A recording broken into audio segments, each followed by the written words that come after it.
Señor analista político y experto en relaciones internacionales, César Sabas, muy buenos días. Muy buenos días, doctor Londoño, y buenos días a todos quienes nos escuchan. Siempre un placer acompañarlos. Muchísimas gracias.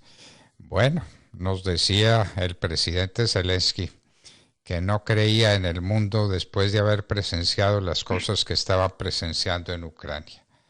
Ahora el ataque es contra el este del país y siguen cometiéndose delitos de lesa humanidad. ¿Nos quiere usted hablar de esos temas, don César?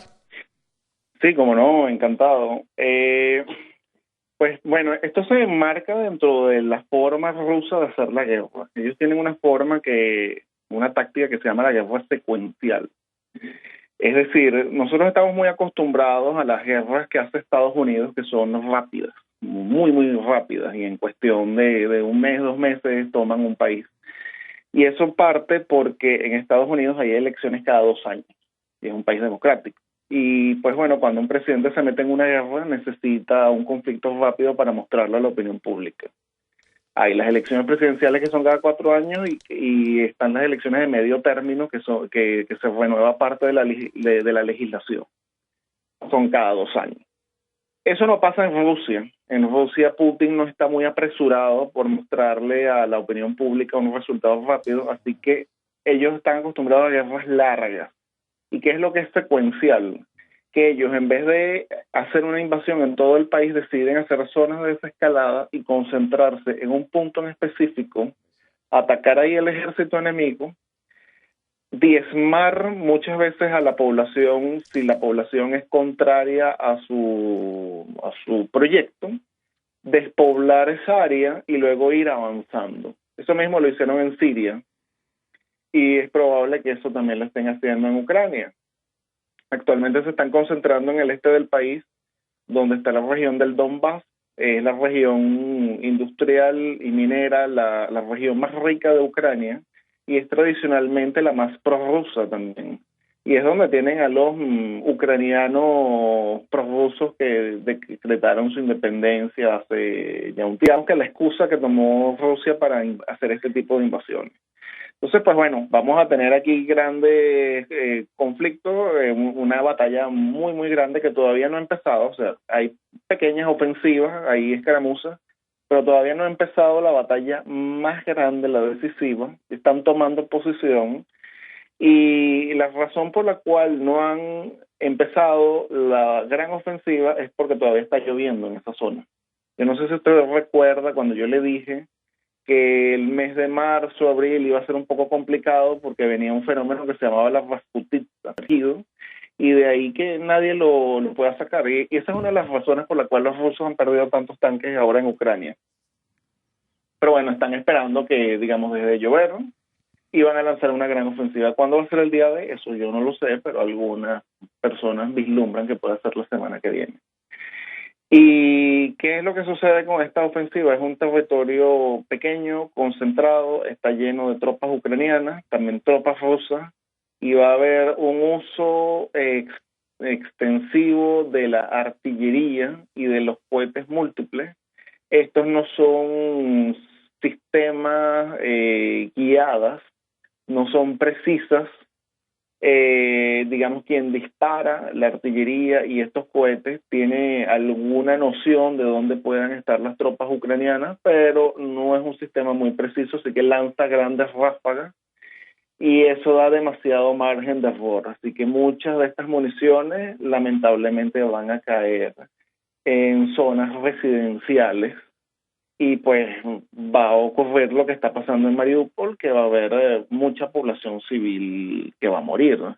Y en parte porque también va a haber mucha lucha urbana, y las luchas urbanas se dan también en zonas residenciales. Así que es por eso que la población, lo más recomendable es que la población civil que queda en el este de Ucrania, pues evacúe la zona lo más rápido posible, porque se viene una gran avanzada.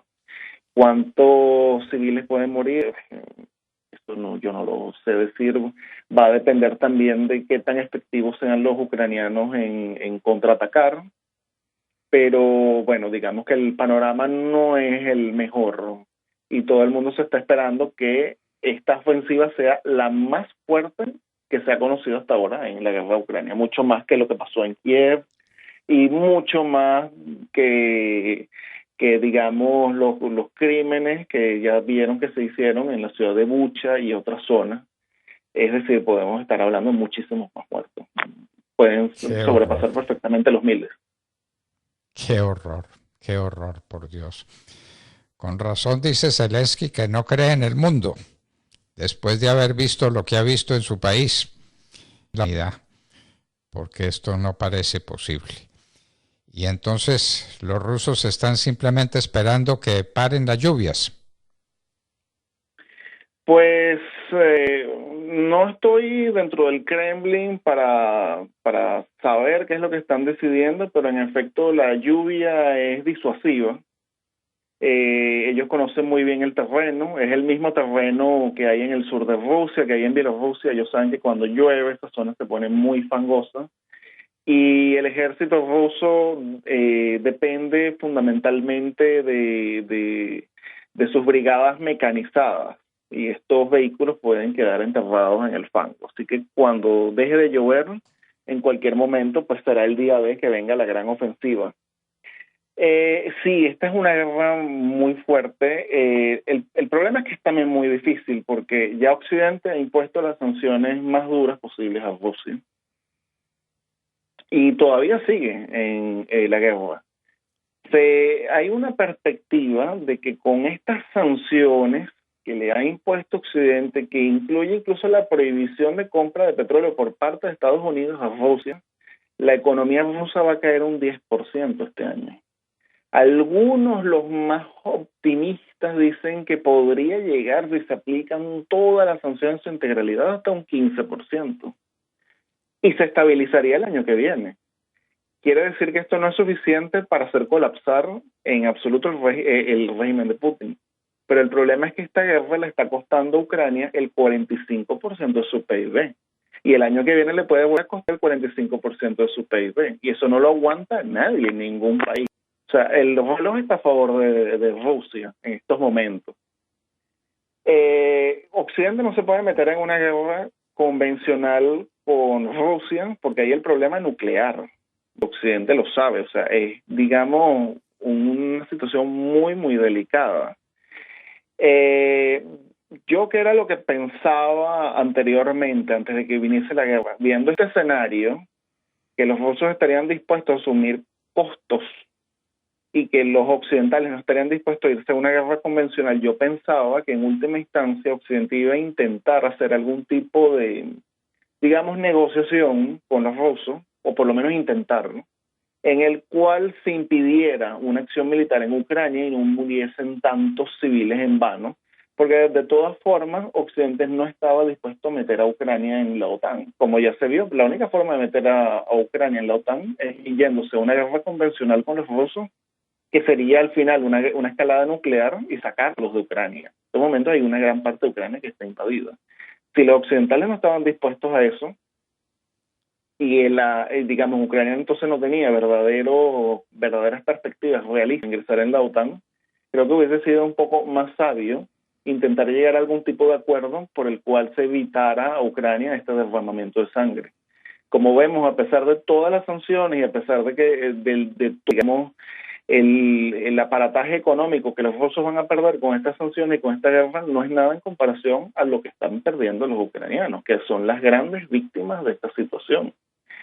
Y pues, bueno, lamentablemente al final tienden a ser los civiles los que pagan las consecuencias. El otro detalle es que yo creo que también ha habido ciertos errores por parte del gobierno de Zelensky, eso también hay que decirlo, porque si bien los rusos están haciendo una guerra brutal en las zonas en las que están atacando y están aplicando las tácticas que ya se conocían, por ejemplo, no rendir la ciudad de Mariupol, una ciudad que ya estaba completamente asediada, que estaba ya cuando estaba el 80, maneras más cercanas a Mariupol, estaban a más de 100 kilómetros de distancia, pues era inviable pues rendir a la ciudad. Bueno, a veces es mejor, sobre todo cuando ya es una batalla que está perdida. Y si nosotros vemos el comunicado que emitieron los mismos infantes de marina de Ucrania, estoy hablando el 36 batallón separado de la infantería de marina de Ucrania, que es la que estaba defendiendo Mariupol. Justo antes de su rendición, ellos publicaron en su página web de Facebook, la página oficial que ellos tienen de Facebook, un comunicado en el cual ellos alertaban a la población de que ya se habían quedado sin comida, se habían quedado sin municiones, que por lo menos la mitad de los infantes de marina estaban gravemente heridos. Cuando hablamos de gravemente heridos, hay gente que incluso está amputada, y le pedía a la población ucraniana que aceptase y entendiese a los infantes que se iban a rendir y que no pensaran mal de ellos. Pero también dicen de que el gobierno central, es decir, el de Zelensky, les había ofrecido en reiteradas ocasiones municiones y romper el cerco, y eso nunca se llevó a cabo. Y es que es lógico, cuando las tropas ucranianas están a más de 100, que estaba lleno de puros soldados rusos, romper ese cerco es imposible y no se pueden mandar municiones. Entonces, cuando tienes esa situación, lo mejor, en tal caso, es entregar la ciudad y preservar la vida, tanto de esos soldados como de esos los de los civiles que están ahí en Mariupol. Pues bueno, pasó digamos, el escenario tétrico, que la mayoría de estos infantes de marina ya se están rindiendo. Ya en estos momentos hay más de 3.000 infantes de marina capturados, y actualmente en la ciudad de Mariupol solamente queda la siderúrgica de Azovstal, que es la que está completamente rodeada, y ahí se especula que hay más o menos unos 2.500 soldados atrapados.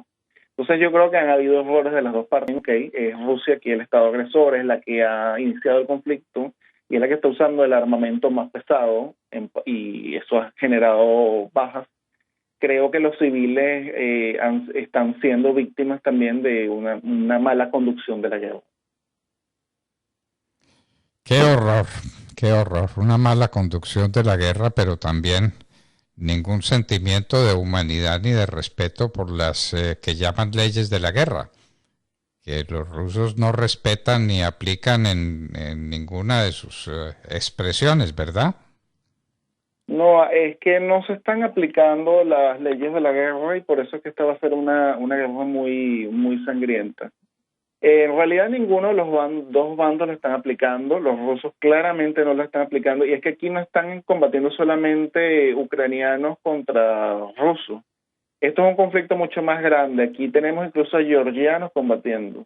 Yo vi un video de un batallón de georgianos que están combatiendo, en este caso en favor de los ucranianos, que capturan a soldados rusos, y estamos hablando de los que estaban en el norte, que son los soldados más inexpertos que tenían los rusos, porque a la región de Chernigov mandaron los más jovencitos. Estoy hablando de unos soldados que tendrán unos 19, 20 años, casi que reclutas. Pues los capturaron, y en el video se ve como una vez atados le sacan una pistola y los ejecutan. Eso también es un crimen de guerra. Pero estamos hablando de soldados que están viniendo de todas partes del mundo, y es un conflicto que se está empastelando. Esto puede terminar como esos conflictos en Siria, donde el enemigo de mi enemigo también es mi enemigo, y al final teníamos como 10 bandos, y al final uno no entendía la guerra. Pues esto tiene este potencial de digamos, escalar hasta ese punto. Hay un médico ucraniano que fue sancionado por el propio gobierno ucraniano porque lo entrevistan, y en la televisión ucraniana él dijo: yo le estoy dando la orden a mi personal de que a los prisioneros de guerra rusos los castren, porque ellos son unos animales.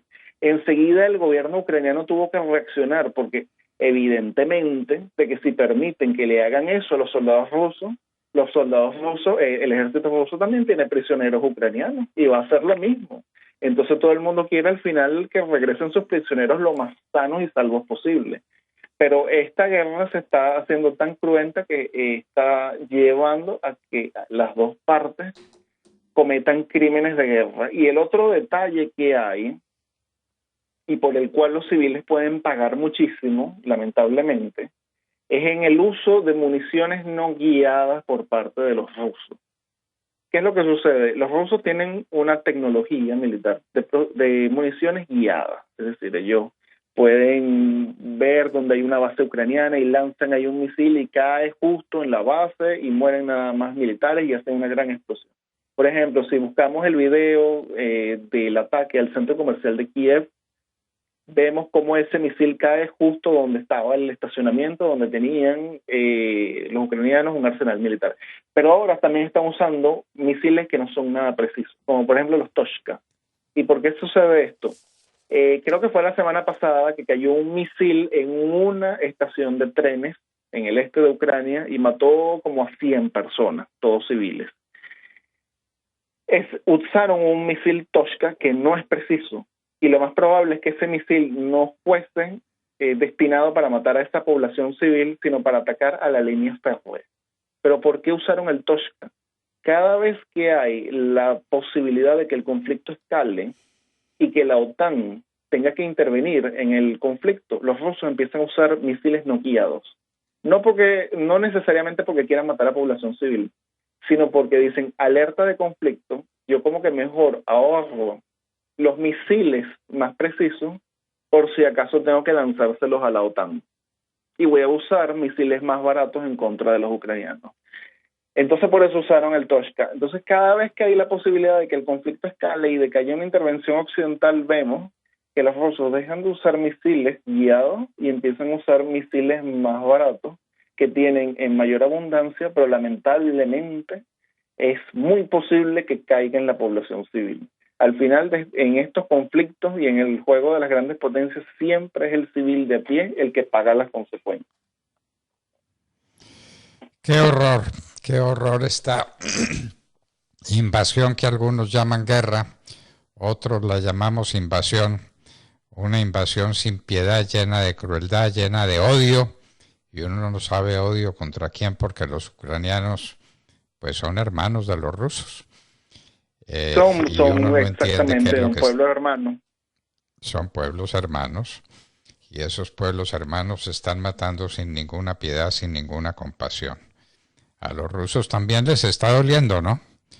Porque las sanciones económicas que se les han impuesto han sido muy duras y el nivel de vida de los rusos está cayendo dramáticamente. Hablan de un 10% de caída del PIB, eso es una locura. Eso es una locura. Y algunos mencionan el 15%. Y eso lleva a los rusos a una situación desesperada que no sabe uno dónde va a parar. Pues don César Sabas, muchísimas gracias por sus reflexiones, como siempre, atinadas y reveladoras sobre los temas internacionales que usted maneja como nadie. Muchísimas gracias. Siempre un gusto, doctor Londoño. César Sabas, analista político, experto en relaciones internacionales y seguridad internacional, nos hablaba de esta atrocidad que es la guerra en Ucrania. 8 de la mañana, 7 minutos.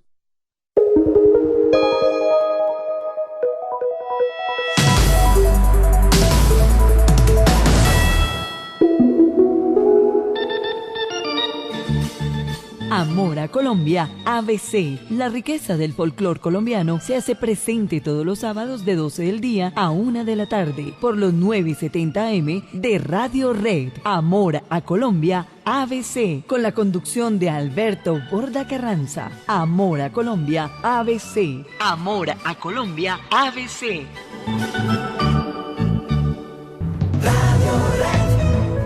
Escuche Artistas en la Red, presentado por nuestro director Jacob Roballo. Espacio para conocer historias, personas y sueños, porque en Radio Red los sábados a las 8 de la mañana tenemos el momento para conocer al ser humano que está detrás de esa marca artística. Todos los sábados a las 8 de la mañana, Artistas en la Red. Con estos dos llegó a 25 goles. En medio de semejante